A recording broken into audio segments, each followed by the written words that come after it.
ভালো মানের চার অথবা মুগ চার তৈরি করতে গেলে একটা উপকরণ লাগে, সেটা হচ্ছে আপনার এই যে দেখতেছেন মাখন গাদ।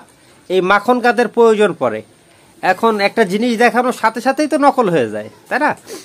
দেখবেন যে এখন মিষ্টির গাদ সবাই জাল দিয়া দেখাচ্ছে। তো জাল দিয়া দেখানোর ভিতরে দেখবেন যে আপনার প্রকৃত জাল দিয়া না, আপনার কোনো রকমের তেজপাতারি দিয়ে আস্তে আস্তে দিয়ে আপনার জ্বালায় দেখা দিচ্ছে। এই হচ্ছে চার বানানো, ঠিক আছে। তারপরে খোল আস্ত রেখে হচ্ছে আপনার দেখাচ্ছে জাল দেওয়া দেখাচ্ছে।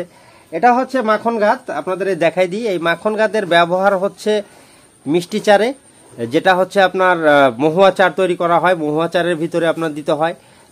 তাছাড়া আপনার ল্যাপিং তৈরি করা হয়, ল্যাপিংয়ের ভিতরে আপনার এই জিনিসটার ব্যবহার আছে। প্রত্যেকটা জিনিসের নিয়ম আছে, নিয়ম অনুপাতে ব্যবহার করতে হয়। যদি এই যে যারা দেখাচ্ছে বা যারা তৈরি করা শেখাচ্ছে, তাদের ভিতরে আপনার বেশিরভাগ লোককে কখনো দেখবেন না যে হাজার লোকের ভিতরে যে মাছ ধরতে পারে বা মাছ ধরা দেখাইছে যে আমি হাজার হাজার লোকের ভিতরে যে মাছ ধরতেছি বা মাছ ধরতে পারি বা আমার মাছ ধরার অভিজ্ঞতা আছে, অথচ চার ব্যবসায়ী। এই জিনিসটা আপনারা খেয়াল করে দেখবেন, অথচ চার ব্যবসায়ী। যেরকম আমার এখানে যে এটা হচ্ছে নিজস্ব পারিবারিক বলা চলে, যে নিজস্ব একটা কারখানা, ঘরোয়া কারখানা। এই যে এখন কাজ চলতেছে, কাজ আপনাদের দেখাই।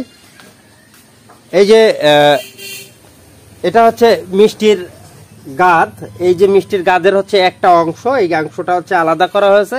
এটা হচ্ছে ডাইরেক্ট কথা মিষ্টির গাদের হচ্ছে উপরি অংশ। আচ্ছা, এই হচ্ছে মিষ্টির গাদের, এই হচ্ছে মিষ্টির গাদের হচ্ছে লিকুইডটা। এটাকে এখন কি করতে হবে, আরো আপনার এটাকে কি করতে হবে যে আপনার সুন্দর করে হচ্ছে আপনার এটা নিংড়াইতে হবে। নিংড়ায়ে এই যে আপনার এখানে দেখছেন যে এই যে কালো কালো যে এগুলো হচ্ছে পোড়া, এগুলো সব বাছাই করতে হবে। এই যে এগুলা, এই যে কালো কালো, এগুলো বাছাই করতে হবে।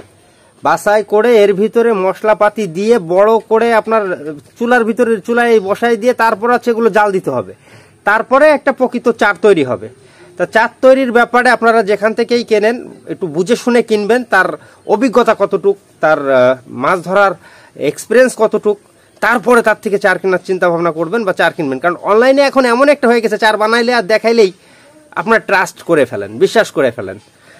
তার অভিজ্ঞতা দেখবেন যে সে হাজারো লোকের ভিতরে মাছ ধরছে কিনা, বড় বড় কম্পিটিশনগুলো অ্যাটেন্ড করছে কিনা, তার দক্ষতা কতটুক, তারপরে যে তাদের কাছ থেকে চার কিনবেন।